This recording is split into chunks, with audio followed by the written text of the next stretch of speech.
एक गांव में गोपाल नाम का एक किसान रहा करता था। उसके पास जो जमीन थी वो उसमें अलग अलग फसल उगाया करता था। उसके पास एक बैल थी जिससे वो खेत में हल चलाता था और बैलगाड़ी में कभी कभी बांध देता था। बैल सारा दिन काम करके थक जाता था। कभी कभी उसे अपने मालिक पर बहुत गुस्सा आता था, पर कुछ नहीं कर सकता था। वो सोचता था कि एक दिन उसका भी समय बदलेगा। एक दिन अचानक उसके मालिक ने अपने साथ शहर से एक गधा खरीद के ले आए और बैल के साथ उसे भी बांध दिया। गधा बैल के साथ बात करके दोस्ती करना चाहता था। वो उससे कहने लगा, हमारे मालिक तुम्हें अच्छे से देखते हैं। गधे की बात सुनकर बैल दुखी हो गया और अपना सारा हाल सुनाने लगा। ये सुनकर गधे ने कहा, अगर तुम्हें काम से बचना है तो मैं एक उपाय देता हूँ। इसी बात का वो इंतजार कर रहा था कि कोई उसे काम से बचने का उपाय दे। तुम खाना पीना छोड़ दो और बीमार होने का नाटक करो। इससे मालिक तुम्हें कोई काम नहीं देंगे।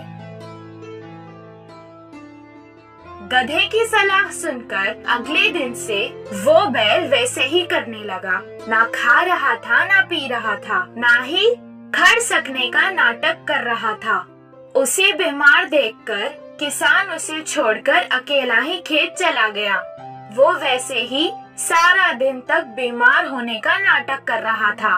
8 दिन बाद किसान ने उस तंदुरुस्त गधे को बैल की जगह अपने साथ खेत ले गया। जो काम वो बैल से करवाता था वो अब गधे से करवाने लगा। सारा दिन मेहनत करने के बाद गधा रात को थक जाता था। बैल को आराम करते देख के वो कहने लगा, अయ్यो, मैंने उसकी मदद करके अपना ही नुकसान कर लिया। बचने के लिए कुछ उपाय सोचना पड़ेगा। सारी रात वो यही सोचता रहा।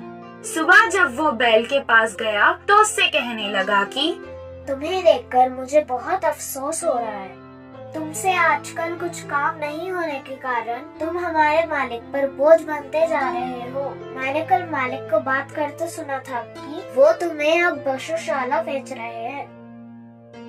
गधे की बातें सुनकर वो सोचने लगा कि अब उसे अपना नाटक बंद कर देना चाहिए। अगले दिन से वो तंदुरुस्त होकर खाने और पीने लगा। उसे तंदुरुस्त देखकर ऐसी वीडियो देखने के लिए वीडियो को लाइक और चैनल को सब्सक्राइब जरूर कर ले।